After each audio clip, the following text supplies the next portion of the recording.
இந்த கூட்டம் வந்திருப்பது தலைவனின் சிங்க முகத்தை பார்க்கத்தான், அந்த தங்க முகத்தை பார்க்கத்தான். புயல் அல்ல, அவரது புன்னகையே போதும் ஒரு புரட்சியை ஏற்படுத்திவிடும். தலைவர் சொல்வதை செய்பவர்கள் மத்தியில் தலைவர் நினைப்பதையே செய்து முடிக்கக்கூடிய தமிழக வெற்றி கழகத்தினுடைய போர்ப்படை தளபதி, போற்றுதலுக்குரிய பொதுச் செயலாளர் அண்ணன் என் ஆனந்த் இதோ வருகிறார்.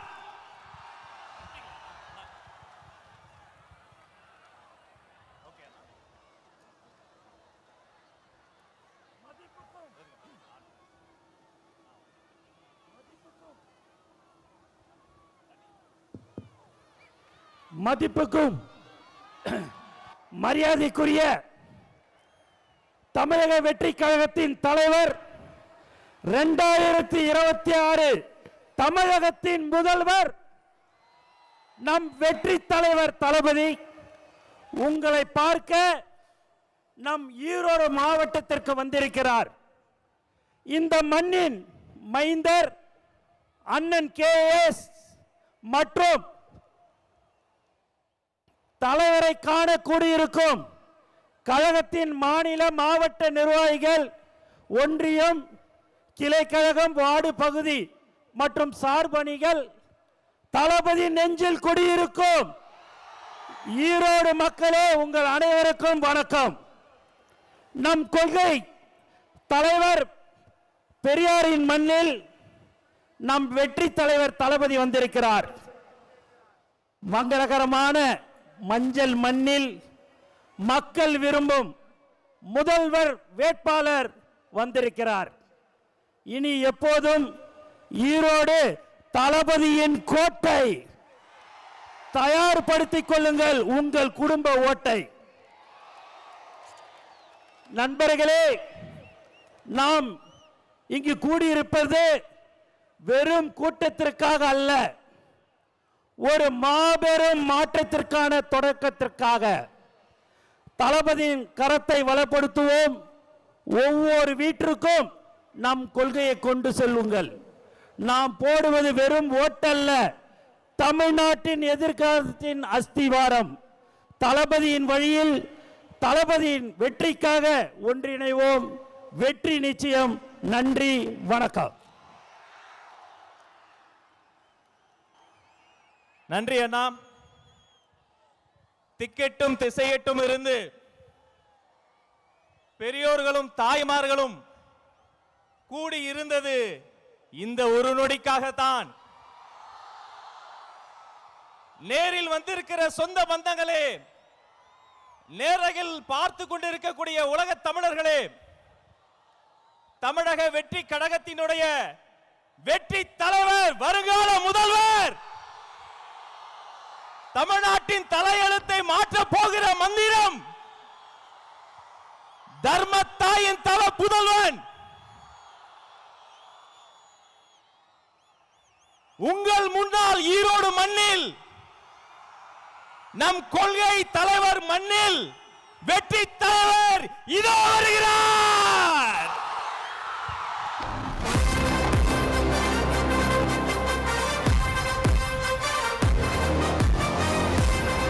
Hello.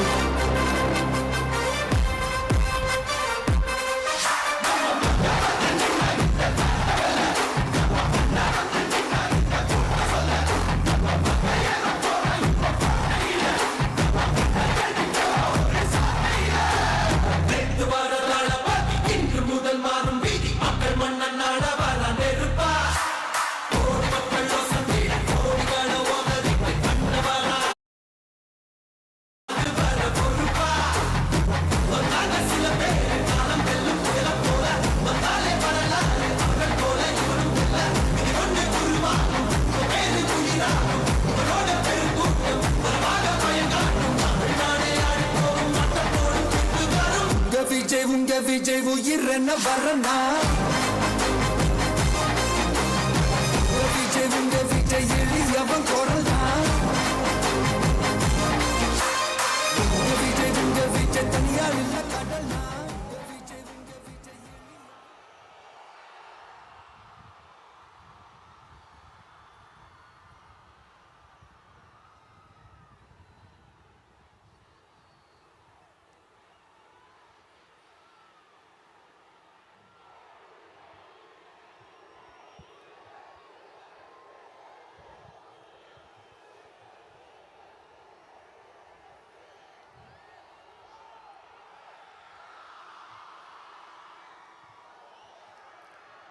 மஞ்சள் மஞ்சள்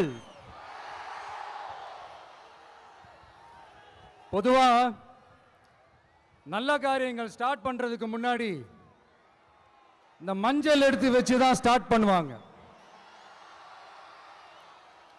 நம்ம வீட்டில் கூட நம்ம அம்மா அக்கா தங்கைகள் நமக்காக நாம நல்லா இருக்கணும்ன்றதுக்காக மஞ்ச புடவை கட்டிக்கிட்டு தான் வேண்டிக்குவாங்க. அப்படி அந்த மஞ்சள்னாலே ஒரு தனி வைப்பு தாங்க. நம்ம கொடியில கூட அந்த வைப்ரண்டான அந்த எனர்ஜெட்டிக்கான அந்த மஞ்சள் இருக்குமே, அந்த மாதிரி மங்களகரமான மஞ்சள் விளையிற பூமி தான் இந்த ஈரோடு பூமி. இங்க வந்து மஞ்சளை பத்தி பேசாம வேற எங்க போய் பேசுறது? அது மட்டும் இல்ல, இங்க ஒரு மகத்தான ஒரு மனிதரை பத்தி நம்ம பேசியே ஆகணும். இந்த ஈரோடு மண் விவசாயத்துக்கும் பேர் போன மண். இங்க நடக்கிற அந்த விவசாயத்துக்கு மிக முக்கியமான ஒரு கவசமா இருக்கிறது என்ன தெரியுமா? காளிங்கராயன் அணை, காளிங்கராயன் கால்வாய். காளிங்கராயன் அணை கட்டினதுலையும் கால்வாய் வெட்டினதுலையும் உயிரான உணர்வு பூர்வமான நிறைய விஷயங்கள் இருக்குது. அப்படி அந்த ப்ராசஸ்ல அவர் அந்த அணை கட்டும் போதும் கால்வாய் வெட்டும் போதும் ரொம்ப சோர்வடைஞ்சிட்டாராம். அப்ப அவங்க அம்மா அதை பார்த்துட்டு சொன்னாங்களாம், மகனே காளிங்கா, தயிர் வித்த காசு தாழ்வாரம் வரைக்கும் இருக்குது, மோர் வித்த காசு முகுட வரைக்கும் இருக்குது, அதை எடுத்துக்கிட்டு போய் அணைய கட்டியா கால்வாய வெட்டியான்னு சொல்லி தைரியம் கொடுத்தாங்களாம். பெத்த அம்மா கொடுக்கிற அந்த தைரியம் இருக்கு பாருங்க, அதை தாண்டி வேற எதுவுமே கிடையாதுங்க.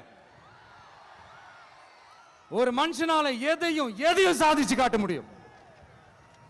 அப்படி ஒரு தைரியத்தை தான் இப்ப நீங்க என்னுடைய அம்மா அக்கா தங்கைகள் நண்பா நண்பிகள் தோழர்கள் எல்லாரும் எனக்கு கொடுத்திருக்கிறீங்க. அதே தைரியத்தை, அதே துணையா என் கூட நிக்கிறீங்க. இதை எப்படி நம்ம பிரிச்சு விடலாம்? இதை எப்படி நம்ம கெடுக்கலாம்? என்னெல்லாம் அவதூறுகள் நம்ம விஜய் மேல சொல்லி மக்களை நம்ப வைக்கலாம்? என்னெல்லாம் சூழ்ச்சிகள் நம்ம விஜய் மேல பண்ணி மக்களை நம்ப வைக்கலாம்? இப்படி சூழ்ச்சிகளை மட்டுமே நம்பி பொழப்ப நடத்துற சில சூழ்ச்சிக்கார கூட்டங்கள் இதை தொடர்ந்து செஞ்சுக்கிட்டு தான் இருக்கு. ஆனா அவங்களுக்கு தெரியாது, இது இன்னைக்கு நேத்து வந்த உறவு இல்ல.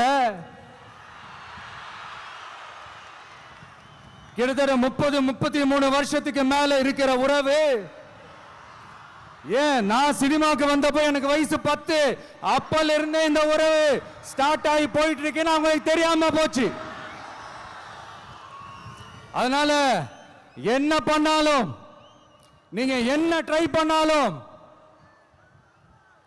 எல்லாத்தையும் விட்டுட்டு மக்களுக்காக வந்திருக்கிற இந்த விஜய மக்கள் ஒரு நாளும் கைவிட மாட்டாங்க. மக்கள் கூடவே நிக்கிறாங்க, கூடவே நிப்பாங்கன்னு அவங்களுக்கு தெரியாம போச்சு. என்னப்பா நிப்பீங்கல்ல? உங்களை நம்பிதாப்பா வந்திருக்கிறேன்.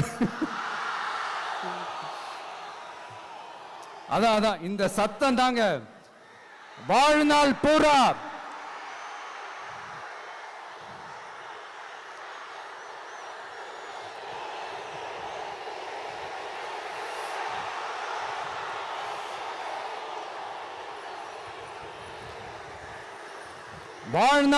உங்களுக்கு நன்றியோடவே இருப்பேன். இப்போ நம்ம காளிங்கராயன் அவர்கள் அணையை கட்டுறதுக்காக பவானிக்கு போய் பார்க்கும்போது ஒரு இடத்துல ஒரு பாம்பு வந்து உட்கார்ந்துச்சான், படுத்துச்சான். அது படுத்த இடத்துல தான் அவர் அணையை கட்ட ஸ்டார்ட் பண்ணாராம். அப்புறம் அந்த பாம்பு வளைஞ்சி நெளிஞ்சி போற இடத்துலலாம் கால்வாயை வெட்டினார்னு சொல்லி சில வாய்மொழி கதைகள்லாம் சொன்னாங்க. தண்ணியை சேமிச்சு வச்சு குடிக்கிறதுக்கும் விவசாயத்துக்கும். தம்பி கீழே இறங்கு, தம்பி கீழே இறங்குப்பா, ப்ளீஸ் கீழே இறங்குப்பா.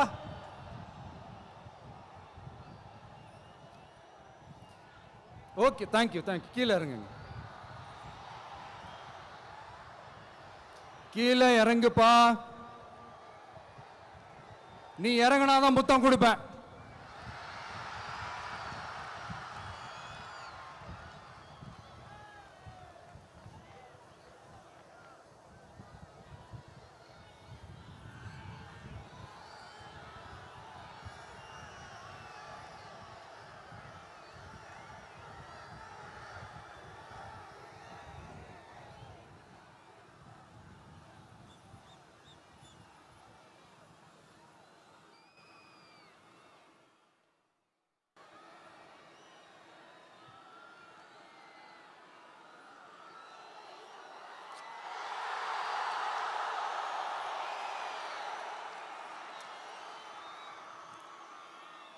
இப்படி தண்ணியை சேமிச்சு வச்சு குடிக்கிறதுக்கும் விவசாயத்துக்கும் வழி வகுக்கிறது எவ்வளவு பெரிய ஒரு நல்ல விஷயம்.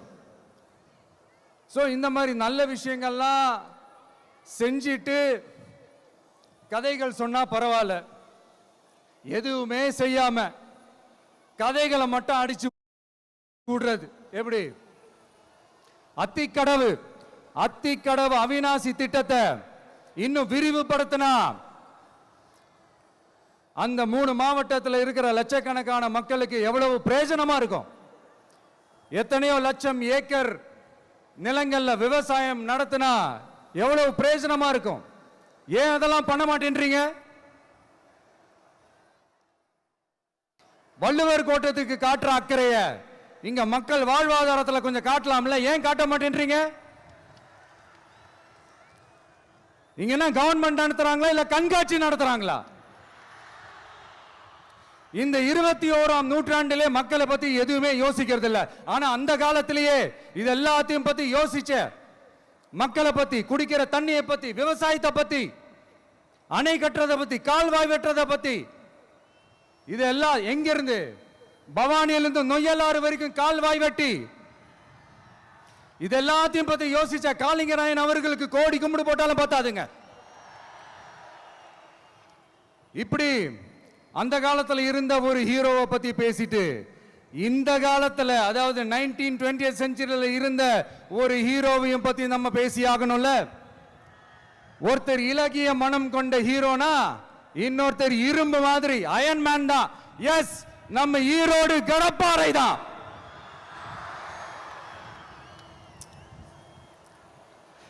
ஒட்டுமொத்த தமிழ்நாட்டையே திருப்பி போட்ட சீர்திருத்த நெம்புகோல் ஈரோடு மாவட்டத்தில் பிறந்த அவர்தான். இந்தியாவுக்கே இடஒதுக்கீடு சம்பந்தமான அரசியல் சட்டத்தை திருத்தறதுக்காக போராட்டம் நடத்தினவர் யாரு? நம்ம தந்தை பெரியாரு. 100 வருஷத்துக்கு முன்னாடியே வகுப்பு வாரி பிரதிநிதித்துவம் வேணும்னு கேட்டவர். அன்னைக்கும் சரி இன்னைக்கும் சரி ஒரு ஆச்சரியத்தோட பார்க்கக்கூடிய ஒரு மனிதர், நம்மளுடைய கொள்கை தலைவர். அப்ப அண்ணாவும் எம்ஜிஆரும் யாரு? பெரியார் அவர்கள் கிட்ட இருந்து எங்களுக்கு தேவையான கொள்கைகளை எடுத்துக்கிட்டோம். அவரை ஃபாலோ பண்ற, அவரை வழிகாட்டி ஏத்துக்கிட்ட அண்ணா அவர்கள் கிட்ட இருந்தோம், எம்ஜிஆர் அவர்கள் கிட்ட இருந்தோம் தேர்தல் அணுகுமுறையை எடுத்துக்கிட்டோம். அண்ணாவும் எம்ஜிஆரும் தமிழ்நாட்டோட சொத்து. அவங்கள பயன்படுத்துறத பத்தி யாரும் இங்க கம்ப்ளைண்ட்லாம் பண்ண முடியாது. அண்ணா எங்களோடது, எம்ஜிஆர் என்னோடது, எங்களோடது, நீங்களா எடுத்துக்க கூடாது அப்படின்லாம் யாரும் இங்க அழுதுட்டு இருக்க முடியாது, சொல்லிவிட்டேன். அதனால நாங்க ஒரு வழியில அரசியல் செஞ்சுக்கிட்டு போயிட்டு இருக்கிறோம். உங்களுக்கு தான் டிவிக்கே ஒரு பொருட்டே இல்லைல்ல, அப்புறம் ஏன் கதறீங்க? அப்புறம் ஆளுக்கு அங்க போயிட்டு இங்க போயிட்டு புலம்பி தள்ளிக்கிட்டு இருக்கிறீங்க. இது எப்படி இருக்கு தெரியுமா? எனக்கு பயம் இல்ல, எனக்கு பயம் இல்ல அப்படின்னு சத்தமா சவுண்ட் விட்டுக்கிட்டே சத்தமா பாட்டு பாடிக்கிட்டு இந்த நடுங்கிக்கிட்டே சின்ன பசங்க நடந்து போவாங்க, அந்த மாதிரி இருக்கு. முதல்ல மண்டையில இருக்கிற கொண்டைய மறைங்க சார்.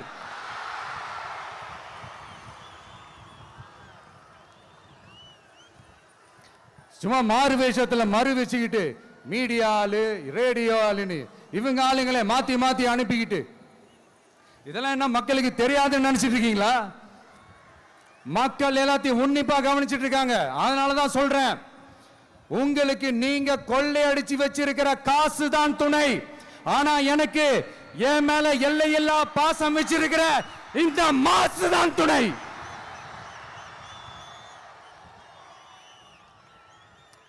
இப்படி நமக்கு துணையா இருக்கிற ஈரோடு மக்களுக்காக நான் இப்போ குரல் கொடுக்கலாம் வந்திருக்கிறேன். சரி, இப்ப விஷயத்துக்கு வருவோம்.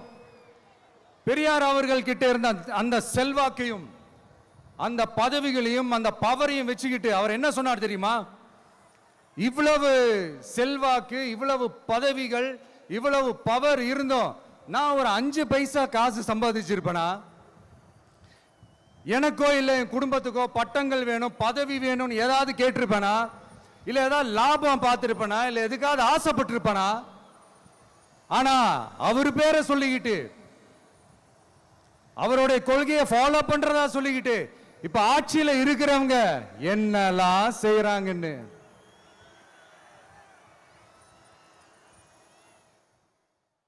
அதனாலதான் சொல்றோம், பெரியார் பேரை சொல்லிக்கிட்டு தயவு செஞ்சு கொள்ளையடிக்காதீங்கயா, தயவு செஞ்சு கொள்ளையடிக்காதீங்க. அவரு பேரை சொல்லிக்கிட்டு பெரியார் பேரை சொல்லி கொள்ளையடிக்கிற இவங்க தான் நம்மளுடைய அரசியல் எதிரி. மக்களை நீங்க சொல்லுங்க, நம்மளுடைய அரசியல் எதிரி யாரு? நம்மளுடைய கொள்கை எதிரி யாரு? ரிப்பீட், நம்மளுடைய அரசியல் எதிரி யாரு? நம்மளுடைய கொள்கை எதிரி யாரு? உங்களுக்கு புரியுது இல்ல?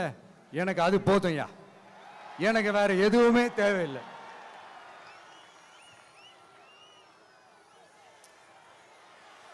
அதனாலதான்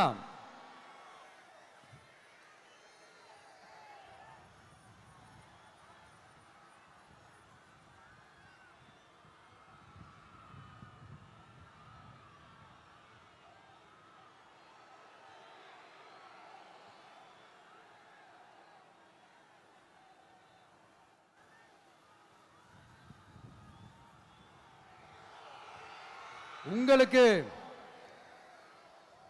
நம்மளை பத்தி நம்ம அரசியலோட நீங்க எல்லாரும் என்னோட அரசியலோட கனெக்டடா இருக்கீங்கன்றது ரொம்ப தெளிவா தெரியுது. அதனால எனக்கு அது போதும். அதனாலதான் எதிரிகள் யாருன்னு சொல்லிட்டு களத்துக்கு வந்திருக்கிறோம். அதனால அவங்கள மட்டும் தான் எதிர்ப்போம்.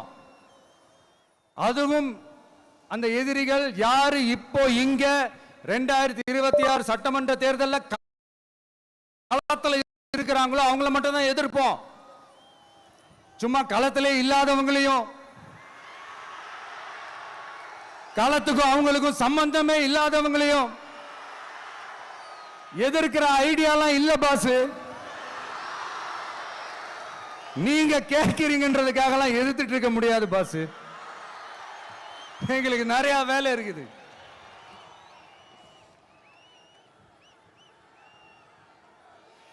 எத்தனை எத்தனை பொய்யான வாக்குறுதிகள். வந்த உடனே நீட்டை ரத்து செய்வோம், கல்வி கடனை ரத்து செய்வோம், கேஸ் சிலிண்டருக்கு மானியமா 100 ரூபாய் தருவோம், என்னெல்லாம் அடிச்சு விட்டுட்டு இன்னி வரைக்கும் கேட்கிறேன், இதெல்லாம் சொன்னாங்களே செஞ்சாங்களா? இவங்க எப்பவுமே இப்படிதான், சொல்றது ஒண்ணு செய்யறது ஒண்ணு. திமுகவும் பிரச்சனைகளும் ஃபெவிகால் போட்டு ஓட்டின ஃப்ரெண்ட்ஸ் மாதிரி ஒன்னில இருந்து ஒன்ன பிரிக்கவே முடியாது. இப்போ ஈரோடு பகுதியில் இருக்கிற பிரச்சனையை பத்தி பேசுவோம். பெரியார் பேரை மட்டும் சொல்லிக்கிட்டு எப்படி அவரோட கொள்கைகளுக்கு எதிராக செயல்படுறாங்களோ அப்படிதான் இந்த மஞ்சள் நகரத்தோட மஞ்சளுக்கும் ஒண்ணும் பண்ணல, மஞ்சள் விவசாயிகளுக்கும் ஒண்ணும் பண்ணல. ஆராய்ச்சி மையம், சிறப்பு மையம்னு கோடி கோடியா டெண்டர் விட்டாங்க. பேருக்கு கட்டிடத்தை கட்டினாங்க. ஆனா உலகமே போட்டி போட்டு வாங்குற மஞ்சளை மதிப்பு கூட்டி விற்பனை செய்ய, அதாவது அதோட வேல்யூ இன்க்ரீஸ் பண்ணி நம்ம விவசாயிகளுக்கும் இந்த மாவட்ட மக்களுக்கும் நன்மை செய்ய இதுவரைக்கும் என்ன செஞ்சிருக்காங்கன்னு யோசிச்சு பார்த்தா ஒரு பெரிய ஜீரோ தான். கரும்பு நெல்லுக்கு அரசாங்கம் விலை பிக்ஸ் பண்றாங்க, அதையும் ஒழுங்கா பண்றதில்ல. ஒவ்வொரு முறையும் பிரச்சனை. அங்க நெல் கொள்முதல் செய்யறதுல ஊழல். சரி, நாம கஷ்டப்பட்டு விளைய வச்சது வீணா போக கூடாதுன்னு நினைச்சு நம்ம விவசாயிகள் கேட்கிற லஞ்சத்தை கொடுத்தாலும் அதுக்கப்புறம் கூட அந்த கொள்முதல் ஒழுங்கா நடக்கிறது இல்லை. அதையும் தாண்டி ஏதோ ஒரு விலை விவசாயிகளுக்கு கிடைக்குது. அப்படிலாம் இல்லாம ஒழுங்கா நேர்மையா நம்ம மஞ்சளுக்கும் நியாயமான விலை பிக்ஸ் பண்ணி தரமான விதைகளை கொடுத்தா என்ன குறைஞ்சா போயிடுவாங்க? இதெல்லாம் யோசிக்கிறதுக்கு அவங்களுக்கு நேரமே இல்லை. 24x7 அவங்களோட யோசனை என்ன தெரியுமா? இந்த விஜயை எப்படி முடக்கலாம், தமிழக வெற்றி கழகத்தை எப்படியெல்லாம் முடக்கலாம், அப்படிதான் அவங்களுடைய சிந்தனையே 24x7. எத்தனையோ வருஷத்துக்கு முன்னாடி நம்ம காளிங்கராயர் நதிகளின் இணைப்புக்கு முன்னோடியா இருந்தார். பவானி ஆத்துல வர அதிகமான தண்ணியை அணை கட்டி தேக்கி தண்ணீர் வறட்சியான பகுதிகளுக்கு அனுப்பினாரு. ஆனா இன்னைக்கு இவ்வளவு நவீன வசதிகள் இருந்தோம், இவ்வளவு சயின்ஸ் வளர்ச்சிகள் இருந்தோம், இவ்வளவு டெக்னாலஜி வளர்ச்சிகள் இருந்தோம், அவங்க வாக்குறுதியில் ஒன்று கொடுத்தாங்கல்ல, பவானி நொய்யலாறு அமராவதி 6 இணைப்பு திட்டத்துக்கு ஒரு துரும்ப கூட கிள்ளி போடல. வாக்குறுதி நம்பர் 103 சொன்னாங்களே, செஞ்சாங்களா? சரி, இதாவது ஒரு பெரிய ப்ராஜெக்ட் வைங்க. ஆறுகளை சுத்தப்படுத்த பல்லாயிரம் கோடி நிதி ஒதுக்குவோம், தமிழ்நாட்டில் உள்ள ஆறுகளை சுத்தப்படுத்துவோம்னு சொன்னாங்களே, செஞ்சாங்களா? ஆனா ஆத்து மணலை கொள்ளையடிக்கிறதுல மட்டும் வேலையை கரெக்டா செய்வாங்க. இதை நான் ஏன் திரும்ப திரும்ப சொல்றேன்னா, மக்களே நீங்க புரிஞ்சுக்கணும். கொஞ்சம் மசந்தா மற்ற மாவட்டங்கள்ல மணல் காணாம போன மாதிரி, மலைகள் காணாம போன மாதிரி, நம்ம மாவட்டத்தில் தனி வளத்தை கொடுத்த செம்மண்ணும் காணாம போறதுக்கு வாய்ப்பு இருக்கு மக்களே. நம்ம மண்ணுக்கும் நம்ம ஆத்துக்கும் நம்ம விவசாயிக்கும் தான் இந்த மோசமான நிலைமை. அதனால ஏதாவது தொழில் செஞ்சு பிழைக்கலாம்னு பார்த்தா அதுக்கும் எங்க விடுறாங்க? தொழில்னு பார்த்தா 30% நெசவாளர்களுக்கு கூலி பாக்கி. அரசாங்கம் நம்ம நெசவாளர்கள் கிட்ட இருந்து கொள்முதல் செய்த வேட்டி சேலைக்கான கூலியை கூட போராடித்தான் வாங்க வேண்டியதா இருக்குது. அது சலுகையோ உதவியோ நலத்திட்டமோ கிடைக்காது. நம்ம உழைப்புக்கான ஊதியம், நம்மளோட உரிமை, அதுக்கே போராட வேண்டிய நிலையில தான் இந்த அரசாங்கம் நம்மளை வச்சிருக்கு. நல்லா பார்த்துக்கங்க மக்களே, உரிமைக்கு குரல் கொடுத்தவங்க தான் இவங்க. சிறு குறு தொழில்கள் பீக் ஹவர்ஸ் சார்ஜ்னு கரண்ட்டுக்கு அநியாய விலை வச்சு அதையும் செய்ய விடாம நம்மளை முடக்கிடுறாங்க. அந்த பீக் ஹவர்ஸ் சார்ஜ் கொள்ளையால எத்தனை வருஷமா எவ்வளவு பேர் பாதிக்கப்படுறோம், எவ்வளவு தொழில்கள் பாதிக்கப்படுது. நாமளும் கத்துறோம், போராடுறோம், கோரிக்கை வைக்கிறோம். எதையாவது இவங்க கண்டுக்கிறாங்களா? கொஞ்சம் யோசிங்க. ஏன் கண்டுக்க மாட்டேன்றாங்கன்னு கொஞ்சம் யோசிங்க. அப்பதாங்க பிரைவேட்ல அதிக விலைக்கு கரண்ட் வாங்க முடியும், அதுக்கு டெண்டர் விட முடியும். அப்படி டெண்டர் விட்ட மேட்டர்ல எல்லாம் என்ன நடக்கும்னு உங்களுக்கும் தெரியும், எனக்கும் தெரியும், நம்ம எல்லாருக்குமே தெரியும். இந்த மாதிரி ஈரோடுல மட்டும் இல்ல, எந்த மாவட்டத்துக்கு போனாலும் பிரச்சனைகள் மேல பிரச்சனைகள் தான். அதையெல்லாம் தீக்கிறதுக்கு ஒரு சொல்யூஷன் கூட சொல்லாம இதுல வேற பெருமையா மாடல் அரசுங்கிறது இல்ல. நான் கேட்கிறேன், கூச்சமா இல்ல?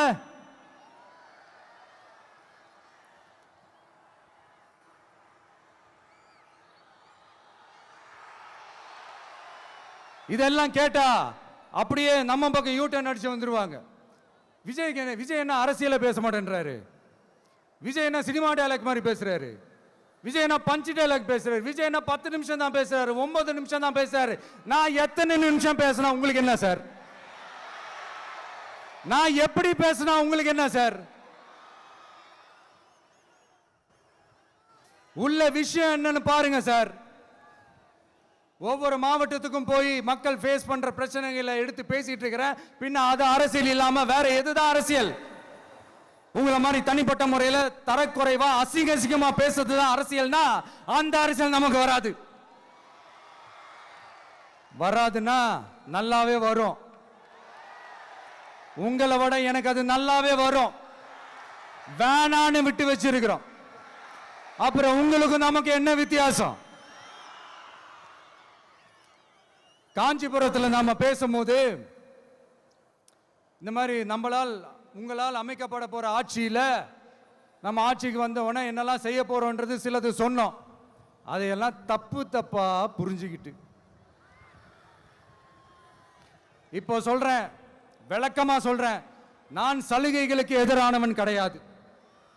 மக்களுக்கான சலுகைகளை இலவசம்னு சொல்லி அசிங்கப்படுத்துறதுல எனக்கு உடன்பாடு கிடையாது.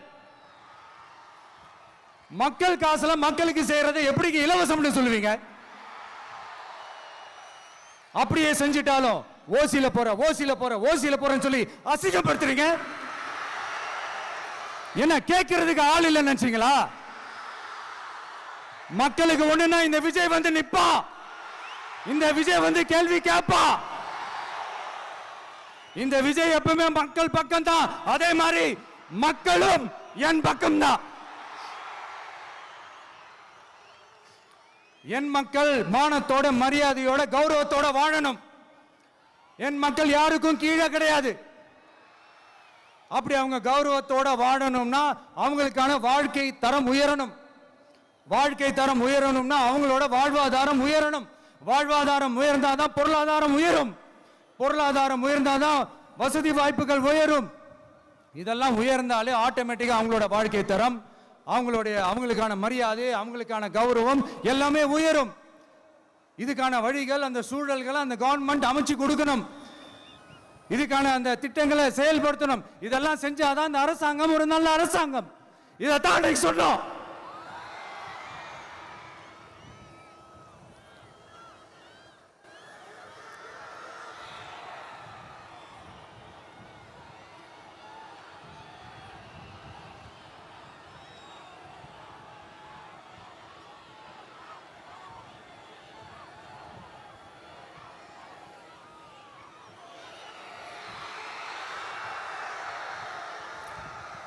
இதைத்தான் இன்னைக்கு சொன்னோம். உடனே சொன்னா மட்டும் போதுமா? எப்படி செயல்படுத்துவீங்க? நாங்க என்ன வாயிலே வடை சுடுறதுக்கு டிஎம்கேவா? டிவிகேடா?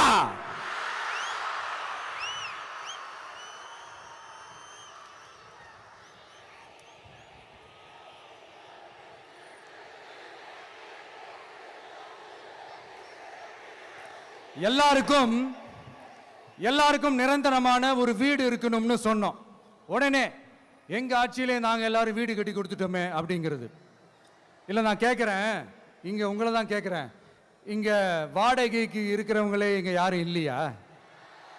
எல்லாருக்கும் சொந்தமா வீடு கட்டி கொடுத்துட்டாங்களா?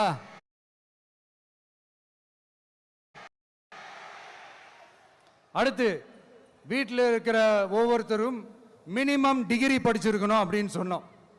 உடனே எங்க ஆட்சியிலே எல்லாரும் டிகிரி படிச்சு முடிச்சிட்டாங்களே அப்படிங்கிற மாதிரி சொல்றது அது உண்மைனா? ஸ்கூல் லெவல்லையே டிராப் அவுட்ஸ் அதிகமானது யாரோட ஆட்சியிலங்க?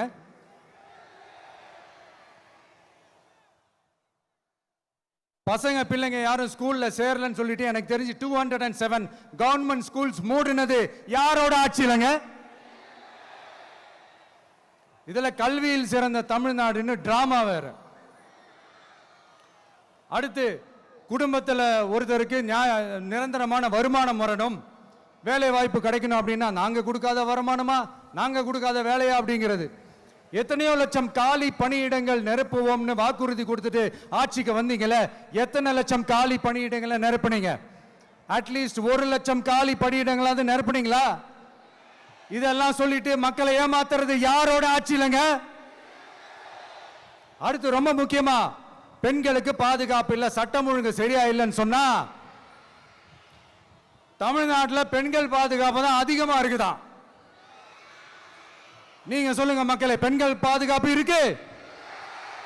சட்டம் ஒழுங்கு சரியா இருக்கு? அவங்க சொல்றது உண்மையா? அவங்க சொல்றதை நீங்க ஏத்துக்கிறீங்களா? சத்தமா கேக்குதா சார்? இதுதான் ரியாலிட்டி, இதுதான் நிஜம். நம்மளுடைய ஆட்சியில சட்டம் ஒழுங்குல சமரசமே இருக்காது. அதனாலதான் இவ்வளவு ஸ்ட்ராங்கா சொல்றோம், தைரியமா இருங்க மக்களே. இந்த மாதிரி விஷயங்கள்லாம் நம்ம மக்கள் கிட்ட எடுத்து சொன்னா உடனே இந்த இது எடுத்துட்டு வந்துருவாங்க.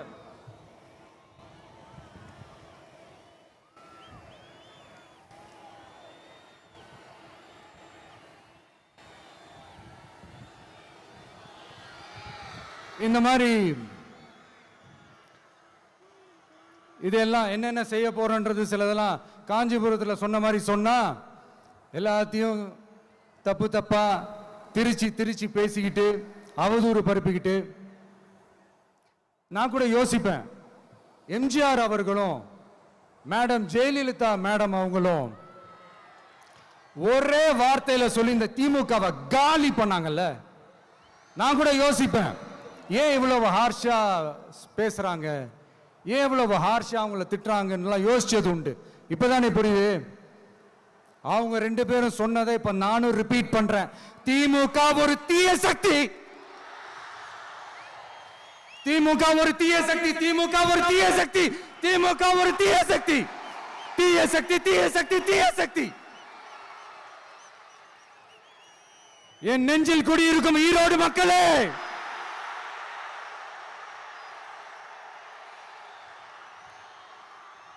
டிவிகே ஒரு தூய சக்தி.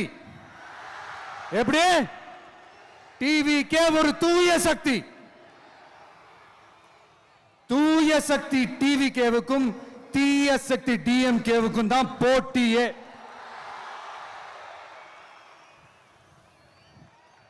என்ன முடக்கலாம்னு நினைக்கிறீங்க, ஆனா இந்த சத்தத்தை ஒரு நாள் உங்களால முடக்க முடியாது. மக்கள் விரோத திமுக அரசை வீழ்த்த மக்கள் சக்தியான நம்மளால மட்டும்தான் முடியும். அண்ணன் செங்கோட்டையன் அண்ணன் அவர்கள் நம்ம கூட வந்து சேர்ந்தது நமக்கு ஒரு மிகப்பெரிய ஒரு பலம். அந்த மாதிரி செங்கோட்டையன் அண்ணன் அவர்கள் மாதிரி இன்னும் நிறைய பேர் வந்து சேர இருக்கிறாங்க. அவங்க எல்லாருக்குமே அந்த உரிய அங்கீகாரத்தை கொடுப்போம். அது மட்டும் இல்ல, அப்புறம் இன்னொரு விஷயம் சொல்ல மறந்துட்டேன். இப்போ ரீசண்டா ஒரு இடத்துல நம்ம சிஎம் சார் அவர்கள் பேசும்போது சொன்னாங்க, என் கேரக்டரையே புரிஞ்சுக்க மாட்டேங்கிறேன். இது சினிமா டயலாக் இல்லையா? நான் ஏதாவது பேசினா சினிமா டயலாகா? சார் பேசினா அது சினிமா டயலாக் இல்லையா? சிலப்பதிகாரத்திலிருந்து எடுத்ததா அந்த லைன், என் கேரக்டரையே புரிஞ்சிக்க மாட்டேன்றது. உங்களை எப்படிதான் சார் புரிஞ்சுக்கிறது? எந்தெந்த விஷயத்துலலாம் சார் உங்க கேரக்டர் நாங்கள் புரிஞ்சுக்கிறது? அதையும் நீங்களே சொல்லிட்டீங்கன்னா கொஞ்சம் நல்லா இருக்கும் சார். சட்டம் ஒழுங்குல நாடே சந்தி சிரிக்குது, அதுலையா? பெண்கள் பாதுகாப்புல நாடே சந்தி சிரிக்குது, அதுலையா? பொய் வாக்குறுதிகளா கொடுத்து ஏமாத்தி ஆட்சிக்கு வந்தீங்களே, அதுலையா? எதுல தான் சார் உங்க கேரக்டர் நாங்க புரிஞ்சுக்கிறது? ஆனா ஒண்ணு, தமிழ்நாட்டில் ஆட்சி செய்யற நீங்களும் சரி, ஒன்றியத்தில் ஆட்சி செய்யறவங்களும் சரி, நீங்க ரெண்டு பேரும் முதல்ல என்னோட கேரக்டரை புரிஞ்சுக்கணும் சார். என்னோட கேரக்டர்னு சொன்னது நம்ம மக்களோட கேரக்டரை. 2026 சட்டமன்ற தேர்தலோட அந்த கேரக்டரே கொஞ்சம் வேற மாதிரி சார். அதை கொஞ்சம் தயவு செஞ்சு நீங்க புரிஞ்சுக்கணும் சார். புரிஞ்சுக்கலன்னா மக்களே உங்களுக்கு புரிய வைப்பாங்க சார். கான்பிடண்டா இருங்க சார், நல்லதே நடக்கும் சார். வெற்றி நிச்சயம் சார். மீண்டும் சந்திக்கும் வரை நன்றி, வணக்கங்க சார். நண்பா, நண்பிகள், இங்க வந்து எல்லாம் வந்து பார்த்தோம், எல்லாம் நல்லபடியா நடந்தது. சேஃபா வந்துட்டு சேஃபா வீட்டுக்கு போயிடுங்க. எனக்கு எல்லாத்தையும் விட நீங்க தான் எனக்கு முக்கியம். தயவு செஞ்சு சேஃப்டியா போயிட்டு வாங்க. ஒரு ஈரோடு செல்ஃபி ஒன்று எடுப்போமா?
சென்ட் ஜார்ஜ் கோட்டையில் முதலமைச்சராக தலைவர் வருவதற்காக அண்ணன் செங்கோட்டையிலும் செங்கோலை தருகிறார்.